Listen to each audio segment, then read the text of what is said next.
jeûner des produits qui sont pas bons. Donc vous allez jeûner des produits laitiers, d'autant qu'il n'y a pas que des facteurs de croissance dans les produits laitiers. Il y a quoi? Ah ben ça on va vous le dire. On va vous dire qu'il n'y a que du calcium.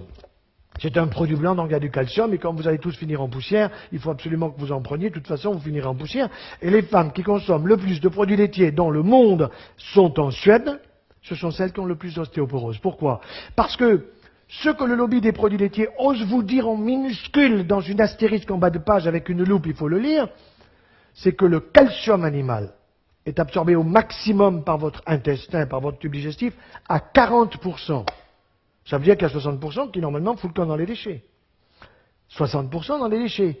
Par contre, on ne vous dit pas que le calcium végétal, celui que vous avez dans une pomme, dans une poire, dans des légumes, dans des légumineuses, dans des amandes, des noisettes, tout cela, tout ce qui est végétal, c'est 75% de l'absorption. Attention, si vous mastiquez bien.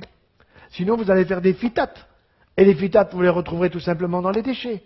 Ça veut bien dire que le calcium végétal, c'est celui qui est le plus intéressant pour éviter une ostéoporose que je ne veux pas.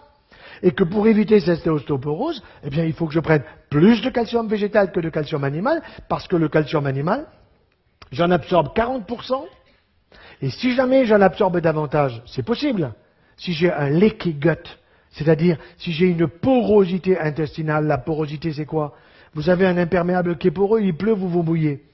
Si vous avez un intestin qui est poreux, ça veut dire qu'il y a des molécules qui passent, ça c'est juste, le fructose doit passer, mais s'il y a trop de calcium qui passe, le calcium il arrive sur l'os, et moi je vais vous faire le dialogue avec l'os. L'os il dit, moi j'en veux pas, j'ai tout ce qu'il me faut, dégage. Et où il va le calcium? Va où tu veux. Il va dans le sein, microcalcification. Il va dans la prostate, microcalcification, risque de cancer. Il va où? Ben, il va dans les articulations. Et vous avez de la coxarthrose et de la gonarthrose. Et mes collègues orthopédistes ils me disent, mais ferme-la. Mais on a les prothèses maintenant de genoux, de hanches, d'épaules. On a mis au point le coude et le poignet, mais on se les fait en or, les bonbons. Je suis pas d'accord. Et je vous raconte une anecdote personnelle. J'ai un de mes frères qui a quasiment 2 ans de plus que moi, qui avait une belle coxarthrose bilatérale et qui souffrait de ses 2 hanches. Alors j'ai pris la radio, je suis allé voir un copain orthopédiste, qu'est-ce que tu en penses? Il me dit, ton frangin, il faut lui changer les 2 hanches. Bon, il a été d'accord, parce qu'il avait mal. Alors on ne change pas les 2 en même temps, parce qu'il y a des risques emboligènes, etc. Donc c'est l'une après l'autre, à 3 ou 4 mois de distance.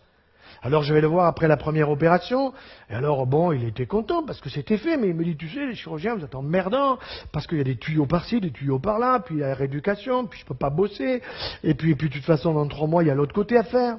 Je dis, mais tu veux vraiment te faire opérer de l'autre côté? Il me dit, mais j'ai mal. Mais t'as une solution, me dit-il. Je dis, bien sûr. Mais c'est quoi ta solution? Ah ben, il faut que ta femme écoute la mienne. C'est aussi simple que ça. Il faut que tu arrêtes de bouffer du beurre, des béchamels, t'en manges très très bien chez toi. Mais c'est la cata. Tu manges beaucoup trop de pain.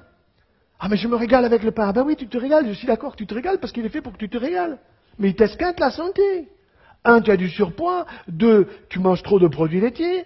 3, tu manges trop de viande rouge. Et pourtant, un bon poisson, des fruits de mer, de la viande blanche. Bien sûr qu'un charolais c'est bon 1 fois par semaine, mais pas tous les jours. Ah mais le soir, ils vous disent, les gens, je mange pas. 3 tranches de jambon. D'accord. Bon. Bien sûr. Alors, eh ben, ça fait 6 ans qu'il a été opéré de sa hanche droite, et il ne s'est pas fait opérer de la hanche gauche.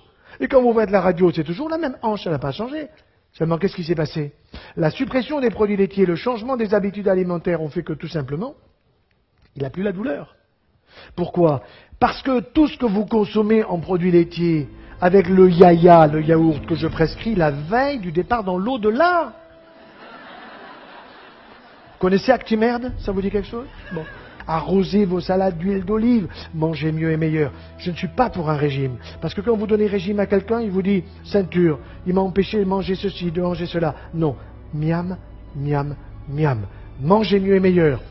Laissez tomber les produits laitiers de vache. Il faut que la vache soit sacrée, sauf si vous l'avez dans le jardin. Ça, c'est pas impossible. Mais si vous ne l'avez pas dans le jardin, laissez-la au supermarché. Croyez-moi, vous serez observé et à ce moment-là, tout le monde comprendra, je parle des publicitaires, que ce qu'il faut, c'est une publicité de qualité et pas une publicité bidon qui consiste à nous utiliser, à nous exploiter, parce que nous sommes beaucoup moins cons qu'ils ne le pensent.